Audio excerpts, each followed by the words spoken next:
Hello everyone, today I'm going to teach you on how to recover deleted Google account. So let's begin. Firstly, what you need to do is go to your Google, type on search https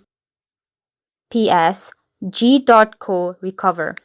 Go to search, then you'll find here the account recovery where you need to type the account you have recently deleted. After doing that, click on next. Clicking on next, you'll find a message that this account was recently deleted and may be recoverable. So click next to attempt to restore the account. After that, type your password that you had deleted.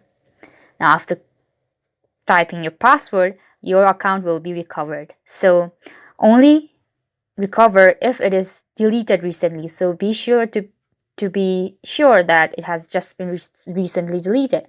Now we can recover the data which we delete. So thank you so much for watching. I hope you found this video useful.